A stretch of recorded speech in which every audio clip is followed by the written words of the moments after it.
Baik, kita mulai.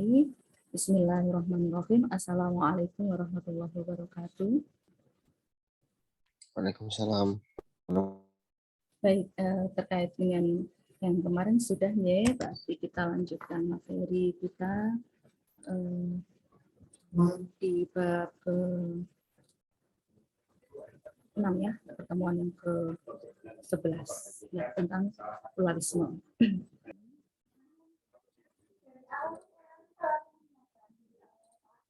Di sini ada pluralisme hukum di Indonesia ya. Jadi pluralisme hukum adalah munculnya suatu ketentuan atau sebuah aturan hukum yang lebih dari satu ya, di dalam kehidupan sosial. Ya. Nah, kemunculan dan lahirnya pluralisme hukum di Indonesia disebabkan karena faktor historis. Jadi historisnya bangsa Indonesia itu kan memang mempunyai banyak perbedaan suku, bahasa, budaya, agama maupun ras. Nah, tujuan dari pluralisme hukum itu sendiri pada dasarnya walaupun kita mempunyai banyak sekali ya di dalam aturan hukum kita gitu ya, yang kita gunakan di dalam sistem hukum kita. Nah, tetapi pluralisme hukum di sini mempunyai satu cita-cita yang sama, yaitu untuk suatu keadilan dan kemaslahatan bangsa.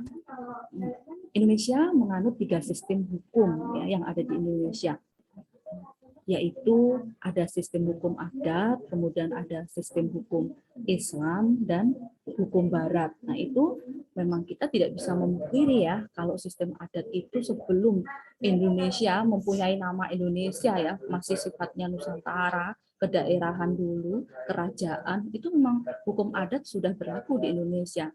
Kemudian baru muncul hukum Islam yang dibawa para pedagang dari Timur Tengah ya, kemudian mulai bercampur dengan hukum adat di Indonesia. Nah, disitulah ada beberapa yang dipakai akhirnya di dalam hukum Islam. Kemudian muncul hukum Barat ya. Nah, di sini pluralisme hukum ya, pluralisme hukum itu sendiri berasal dari bahasa Inggris ya, pluralism ya, terdiri dari 2 kata, yaitu plural artinya beragam dan isme artinya adalah paham. Nah, berarti beragam pemahaman atau bisa juga disebut dengan bermacam-macam paham gitu. Nah, pengertian dari pluralisme hukum itu sendiri ya, atau disebut dengan legal pluralism, itu diartikan sebagai keragaman hukum. Jadi pluralisme hukum adalah hadirnya lebih dari satu aturan hukum dalam sebuah lingkungan sosial. Nah, kita bisa melihat ya di Indonesia betapa Indonesia menggunakan beberapa aturan hukum di dalam aturan-aturan bernegara. Ya. Lingkungannya berbeda, kemudian sistem adatnya berbeda. Nah, ada juga yang untuk masalah waris, misalkan ada yang menggunakan hukum nasional kita, ada yang menggunakan atau menerapkan hukum Islam, ada yang menerapkan hukum adat. Jadi memang tergantung. Gitu. Nah, di sini ada pluralisme hukum di Indonesia. Jadi pluralisme hukum atau legal pluralism, ya, menurut John Griffith, ya, itu pluralisme hukum adalah hadirnya lebih dari satu aturan hukum dalam sebuah lingkungan sosial.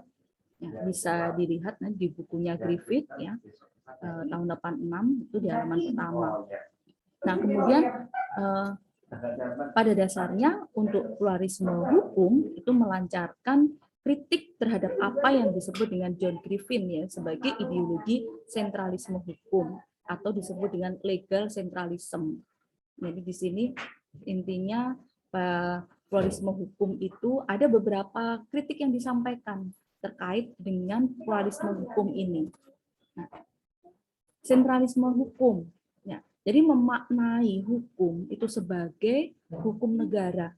Jadi hukum negara yang berlaku seragam untuk semua orang yang berada di wilayah yurisdiksi negara tersebut.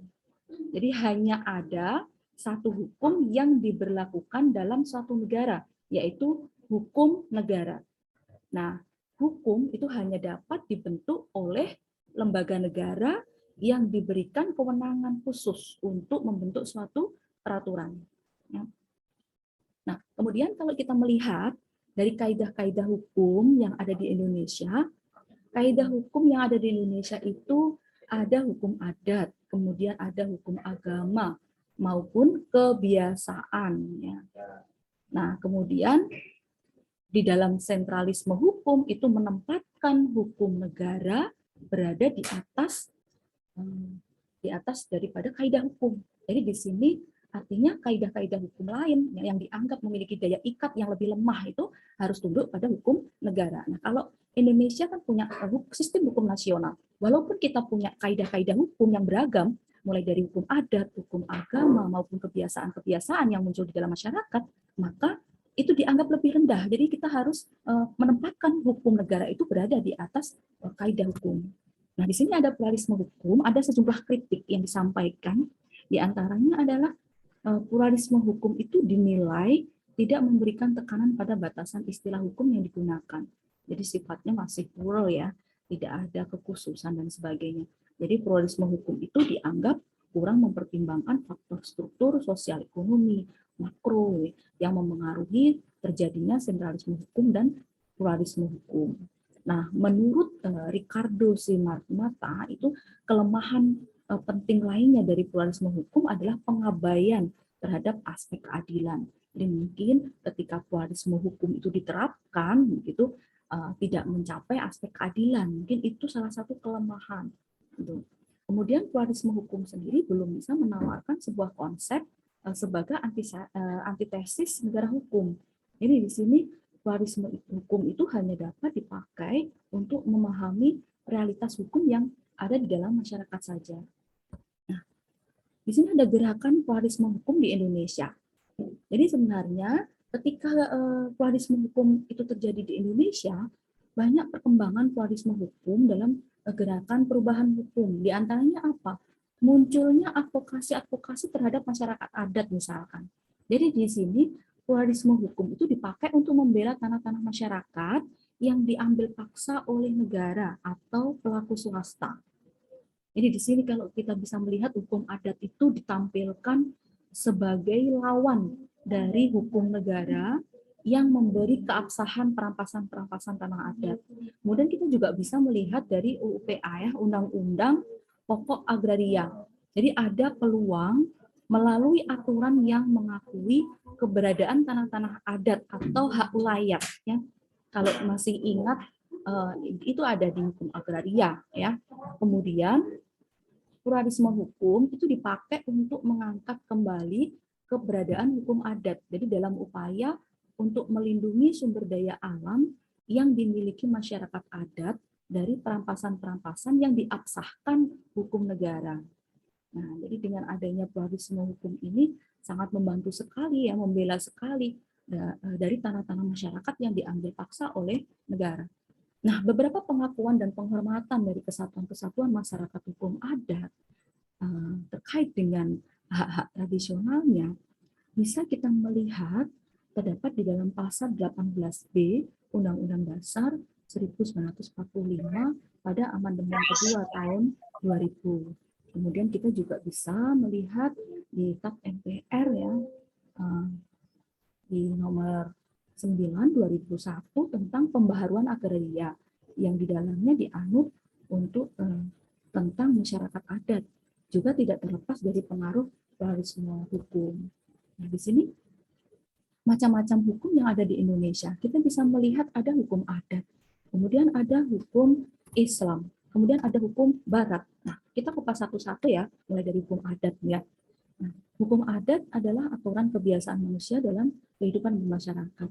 Nah, di sini bisa dilihat dasar hukumnya ada di pasal 5 dalam Undang-Undang Nomor 5 Tahun 1960 tentang Peraturan Dasar Pokok-pokok Agraria. Nah, di sini ditegaskan bahwa ada penguasaan dan pemanfaatan atas tanah, air, dan udara harus dilakukan berdasarkan azas keadilan dan kemakmuran bagi pembangunan masyarakat yang adil dan makmur.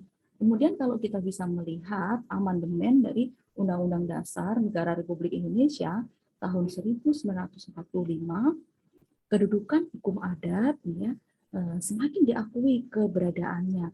Di sini terbukti kita bisa melihat pada pasal 18B ayat 2 yang menyatakan bahwa negara mengakui dan menghormati kesatuan-kesatuan masyarakat hukum adat beserta hak-hak tradisionalnya sepanjang masih hidup dan sesuai dengan perkembangan masyarakat dan prinsip negara kesatuan Republik Indonesia yang diatur di dalam undang-undang. Nah, kemudian selanjutnya adalah hukum Islam. Nah, di sini hukum Islam itu merupakan hukum yang bersumber dari agama Islam yang berdasarkan kepada Al-Quran dan Al-Hadis. Ya, banyak yang menyampaikan ya beberapa sumber untuk hukum Islam ini muncul ketika abad ke-1 Hijriah atau abad ke-7 Masehi. Ada juga beberapa sumber yang menyampaikan juga bahwa hukum Islam ini muncul sekitaran abad ke-7 Hijriah atau abad ke-13 Masehi. Nah, hukum Islam dalam sistem hukum Indonesia itu terdapat beberapa subsistem. Nah, jadi dimasukkan juga ada karena sebagian besar masyarakat Indonesia itu menganut agama Islam. Maka dominasi hukum atau syariat Islam itu lebih banyak terutama di bidang perkawinan, kemudian kekeluargaan atau hukum waris. Ya.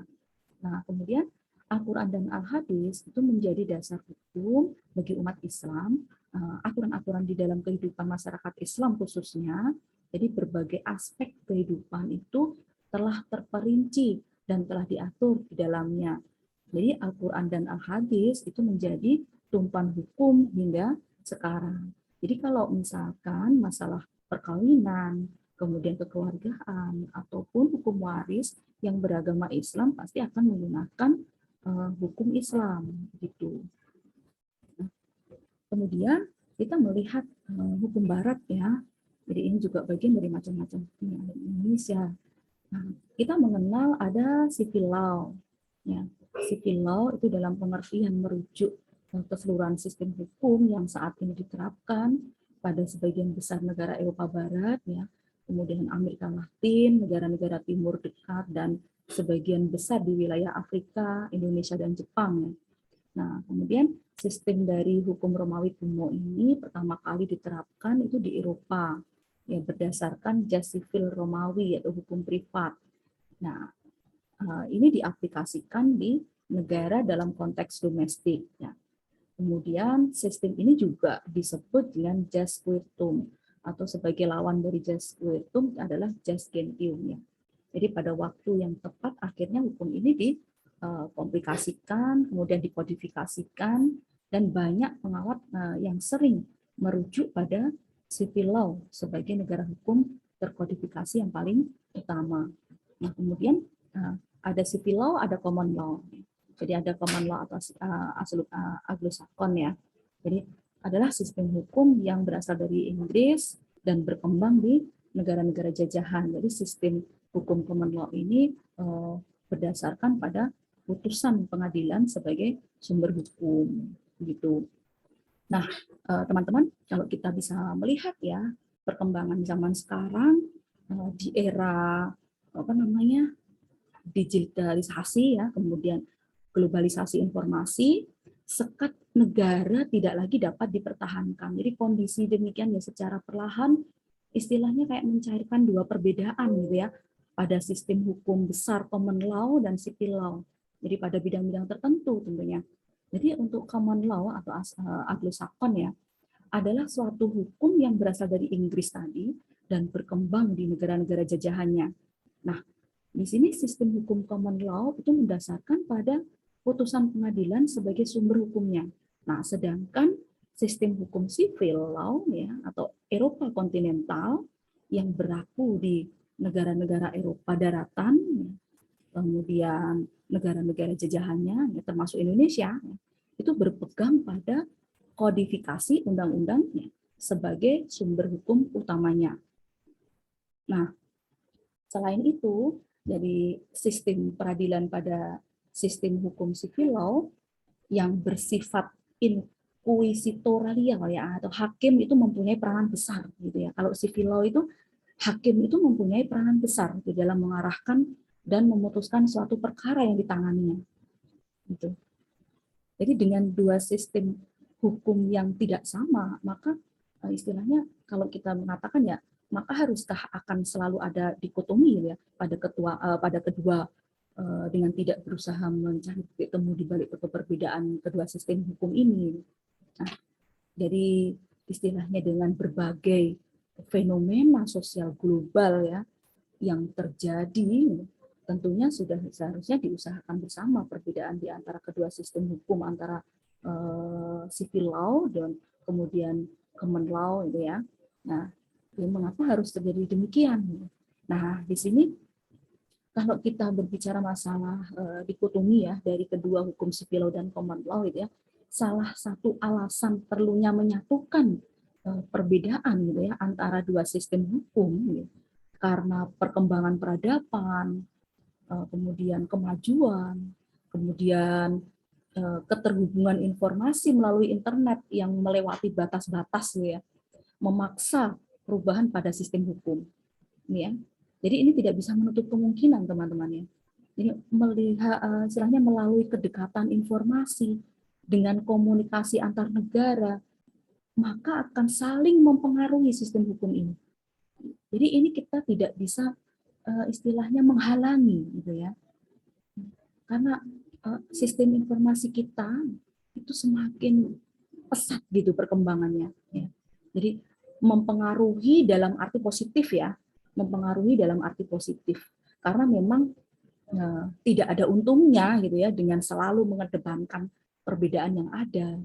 Jadi kalau kekurangan yang ada di dalam sistem hukum tertentu, misalkan sistem hukum tertentu, itu dapat dicarikan jalan keluarnya dengan menggunakan perbandingan hukum sebagai metodenya, kemudian untuk mendapatkan hasil yang objektif, termasuk juga dengan cara transparansi hukum ya. Jadi nggak hanya jantung ya yang ditransparansi ya, transplantasi ya.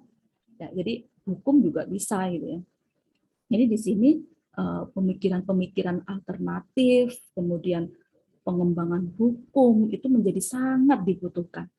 Ya. Karena dalam tataran praktis ya dinamika yang terjadi itu sangat dinamis ya. Oleh sebab itu dalam tahun-tahun terakhir di beberapa negara itu terjadi semacam apa ya perpaduan sistem. Jadi kayak mix system gitu ya. Nah di Indonesia misalkan kita bisa melihat nih di Indonesia itu misalnya meskipun sistem hukumnya berangkat dari civil law ya, namun dalam perjalanannya dalam bidang tertentu, terutama hukum korporasinya, ya, itu telah mengadopsi konsep-konsep korporasi yang berasal dari sistem common law. Ya, bisa dilihat seperti apa namanya konsepnya corporate social responsibility ya, CSR apa namanya?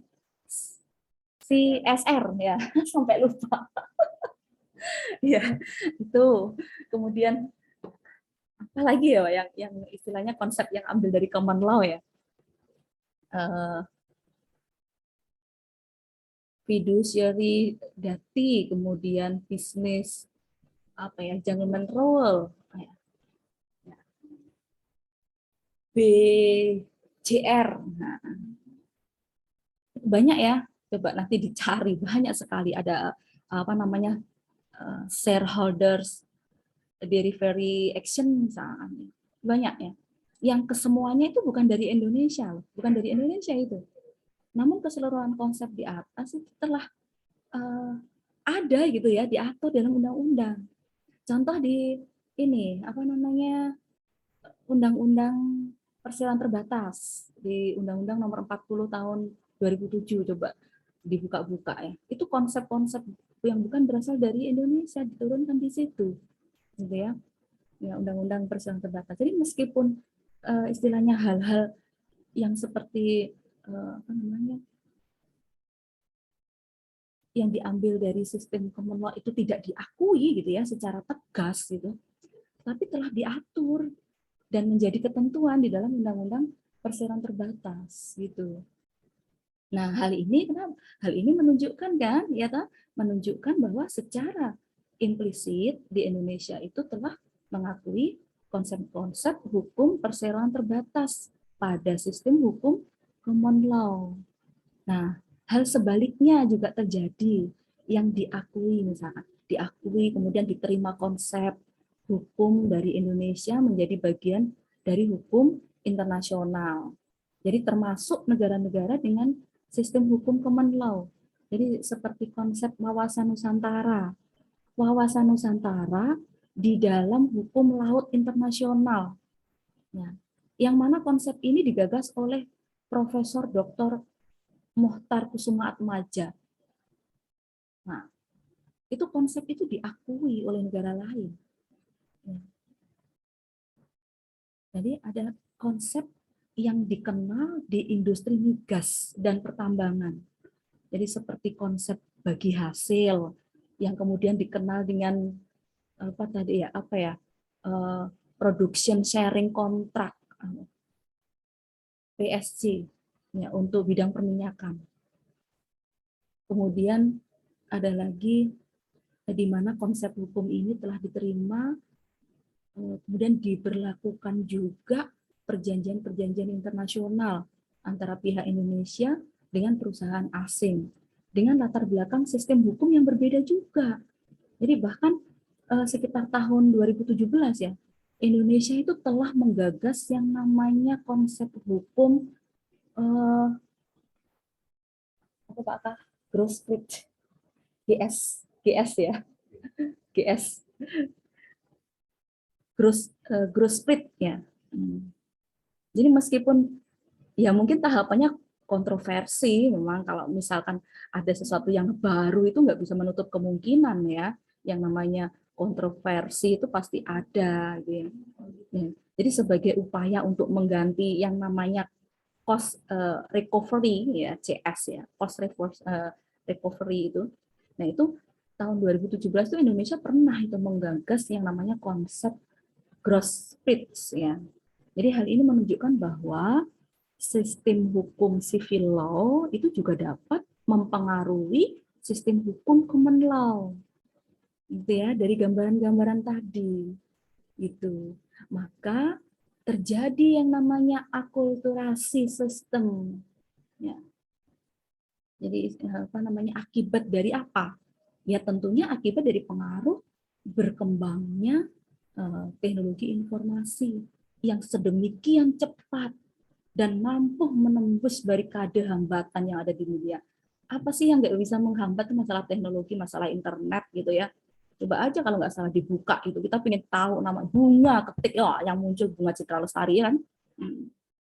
Padahal yang kita pengen bunga matahari. Jadi di situ banyak sekali pilihan langsung. Jadi, perkembangannya luar biasa, sedemikian cepat gitu ya. Termasuk juga sistem-sistem kita yang ada. Bahkan sistem law itu mempengaruhi common law juga mempengaruhi civil law gitu ya. Jadi seperti itu. Jadi kalau kita melihat dari alasan-alasan tadi gitu ya, antara civil law dan common law itu kalau dikatakan dikotomi itu harus segera berakhir ya, karena bagaimanapun juga bahwa perbedaan itu sudah semakin mengecil gitu ya. Bahkan di Belanda ya, di Belanda itu sebagai penganut sistem hukum civil law itu telah berpandangan bahwa putusan pengadilan itu menjadi sangat penting gitu ya sebagai alternatif sumber hukum. Gitu. Jadi kalau kita melihat dewasa-dewasa ini tuh banyak sekali mahasiswa itu mulai mencari atau mempelajari tentang case law.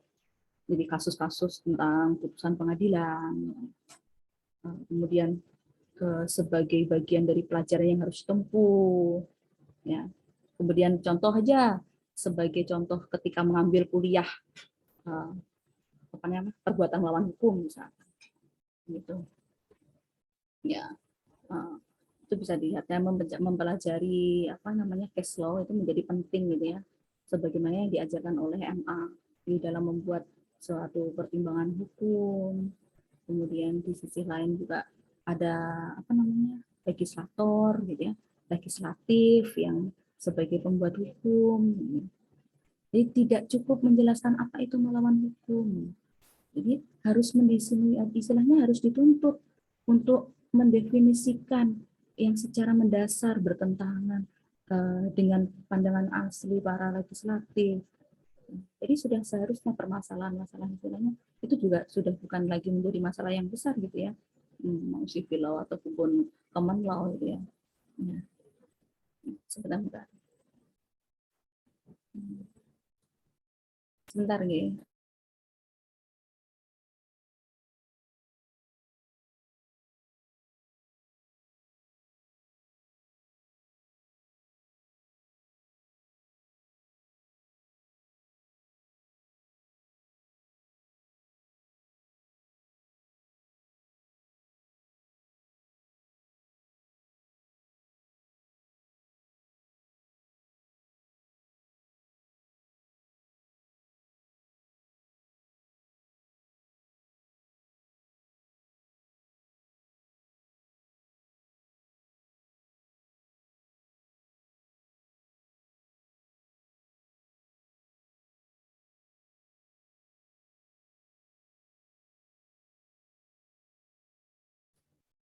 Ya, maaf ya, ada iklan ya.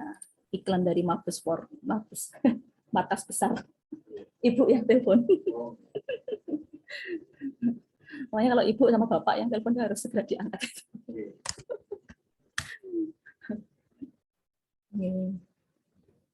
Baik ya, itu ya. Jadi berdasarkan pengalaman gitu, bagi beberapa orang Indonesia ya ketika mereka mendapat beasiswa misalkan ya, dan belajar hukum ke Australia, kemudian ke Inggris, Amerika, kemudian ketika mereka kembali membawa bekal ada cash flow ya kan, ya, dari sistem yang tidak benar-benar cocok di Indonesia gitu ya. Nah, namun demikian dari istilahnya apa ya, transplantasi dari sistem itu walaupun misalkan tidak cukup cocok gitu ya dengan sistem yang ada di Indonesia, maka harus ada usaha untuk mengharmonisasikan secara hati-hati. Jadi kan ya kan kita tadi tidak bisa memungkiri ya dari ada beberapa undang-undang yang sudah memakai common law dan sebagainya seperti itu. Jadi memang istilahnya kita ambil saja sesuatu hal yang berbeda itu, mungkin kita tinggalkan, kita ambil yang kemanfaatannya misalkan kita gunakan dari masing-masing sistem hukum itu yang bisa diambil manfaatnya gitu satu sama lain. Jadi mungkin itu lebih lebih apa namanya lebih baik gitu ya dari istilahnya. Oke. Nah, baik kalau yang tadi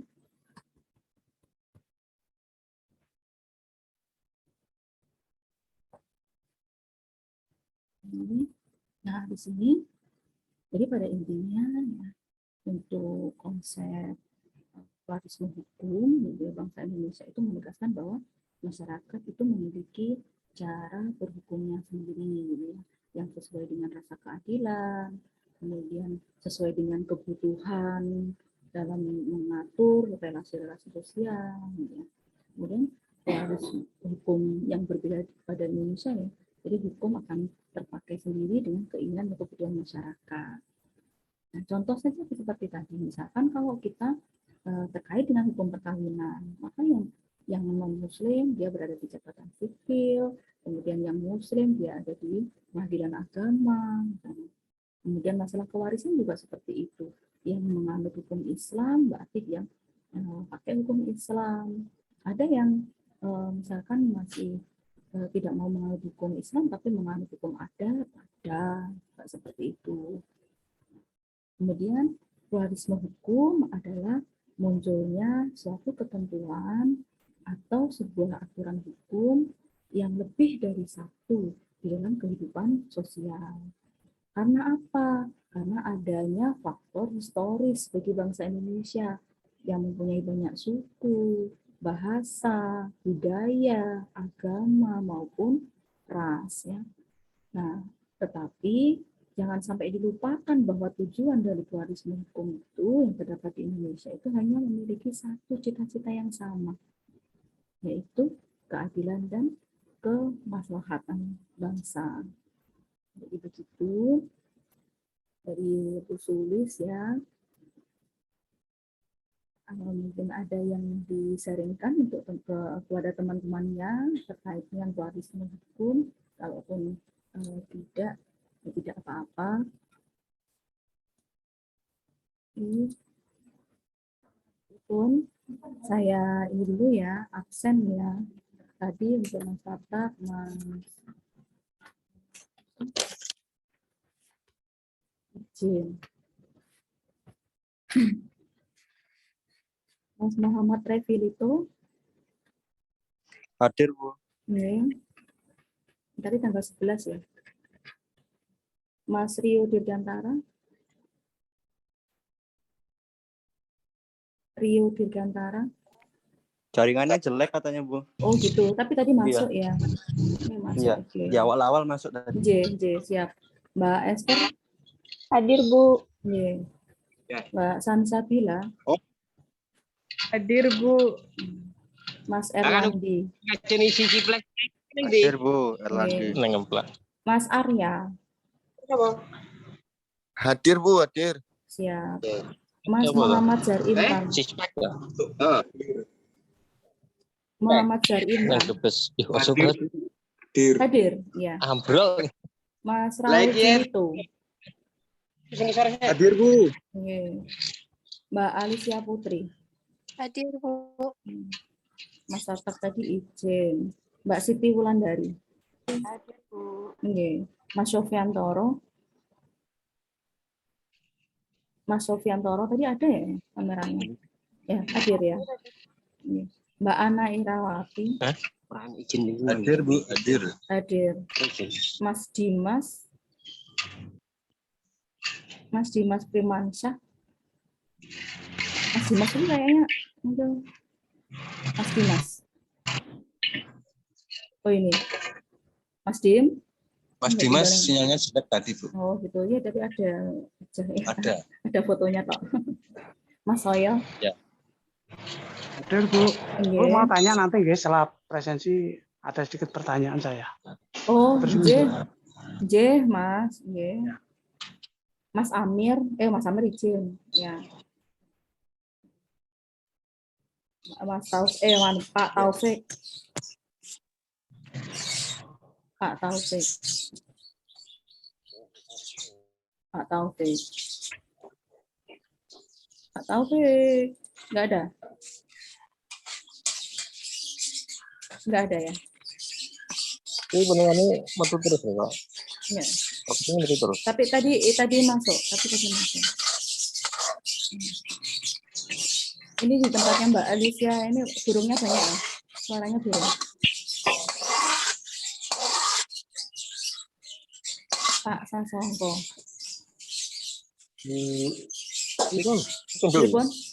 Pripun Pak Sasongko? Hadir, Bu. Nggih. Wes. Roni. Nggih, hadir, Bu. Nggih. Mas Dian Indra ada. Mas Devaki. Hadir, Bu. Nggih. Wes ngene. Nggih, sampun. Nggih, monggo nanti di-sharingkan ke ke teman-teman pripun yang tadi mungkin ada pertanyaan mungkin bisa di-sharingkan dengan teman-temannya.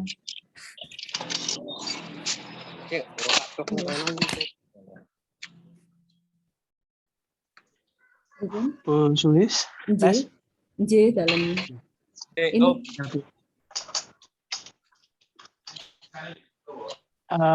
ada yang bertanya tadi siapa? oh, nggih, Mas saya toh, Mas saya. Nggih. Nggih, Ya, Mas. Bu. Nggih, pripun? Nah, ini terkait sistem peradilan kita, Bu. Nggih. Kita kan sebenarnya di civil law, nggih. Karena perubahan zaman dengan perkembangan zaman juga kita akhirnya menganut campuran gitu, Bu. Nah, yang saya tanyakan kalau sistem peradilan itu nanti kalau bercampur artinya ke common law, kadang ke civil law, itu bukannya nanti malah menjadi apa ya, Bu?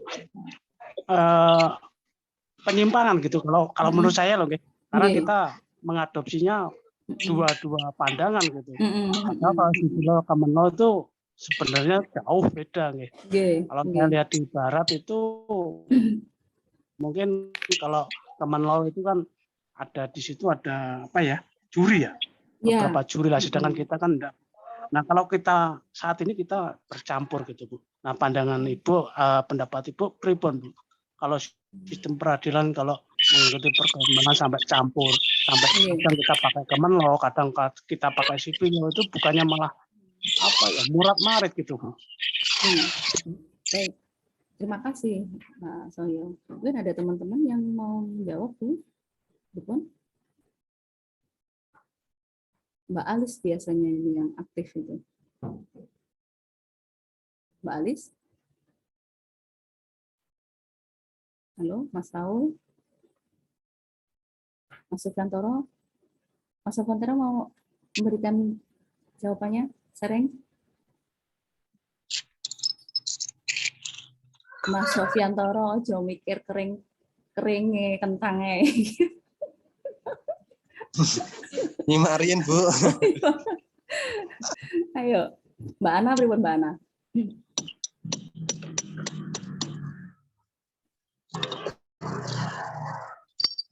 Kalau ini ya, baik. Terima kasih Mas Ayo.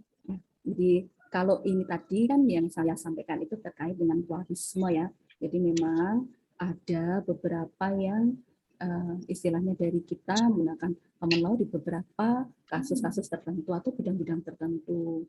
Kemudian ada juga yang dari negara luar itu juga istilahnya mengadopsi dari civil law gitu ya.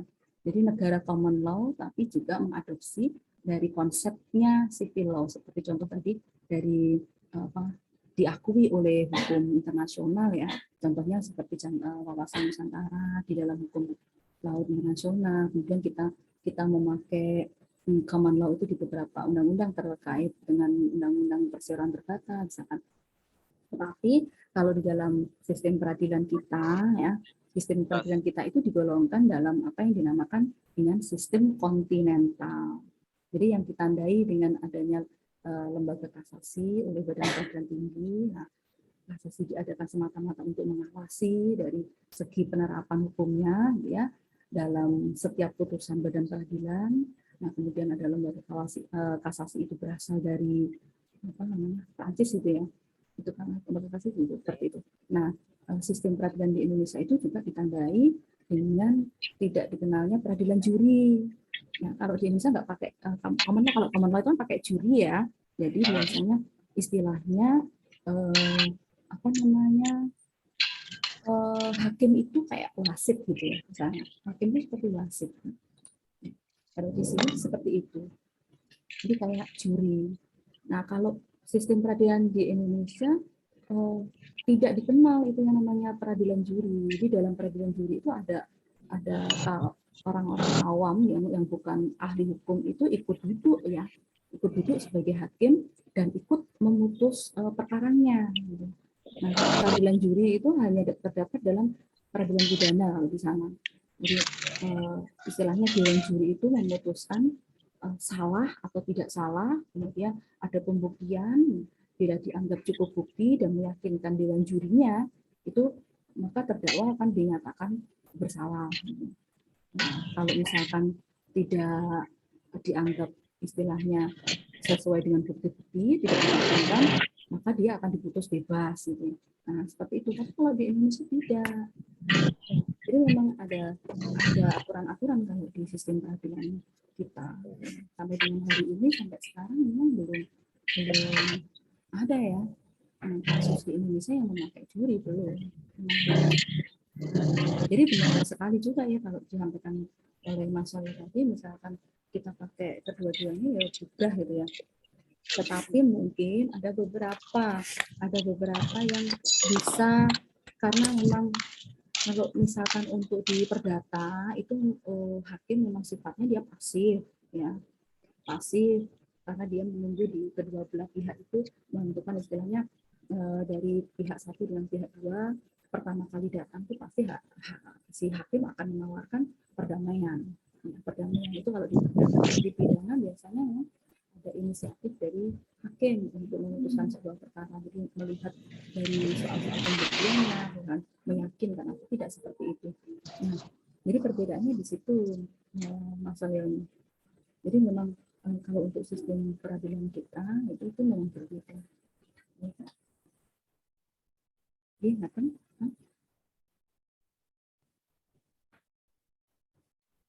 Mas Leon? Ya, Bu. Iya. Ampun. Iya. Ampun. Iya. Jadi itu teman-teman. Baik, terima kasih atas perhatiannya.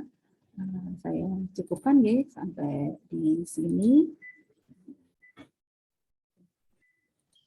Kalau misalkan ada teman-teman ini share di grup, mbok diramekan grupnya, jangan anteng, grupnya anteng banget ya. Grupnya anteng banget. Masalah mbok sing rame di grup. Mas Sofiantoro itu ditawarkan di grup itu apa namanya, keringnya ya. Iya, Bu, itu mahasiswa kewirausahaan itu. Bagus itu, Bu. Cocok itu. Ya, cocok sekali. Ditawarkan gitu ya. Tidak apa-apa. Pak Sasongko juga ditawarkan kalau ada apa itu, Pak. Iya, Tariangon. Oke. Itu apa tuh? Ada ular apa gimana Pak itu? Kok ramai sekali. Baik, Bapak Ibu semuanya, berarti kita cukupkan ya sampai di sini ya. Diakhiri dengan pantun ya. Batu besar jangan diangkat, tertimpa kaki sakit rasanya. Mentari mulai tergelincir di barat, malam minggu tiba itu tandanya. Ini malam minggu ternyata ya. Ini yang para jomblo hatinya meronta-ronta. Oke, saya cukupkan sampai di sini. Sekian. Akhiran, wassalamualaikum warahmatullahi wabarakatuh. Waalaikumsalam warahmatullahi wabarakatuh. Waalaikumsalam.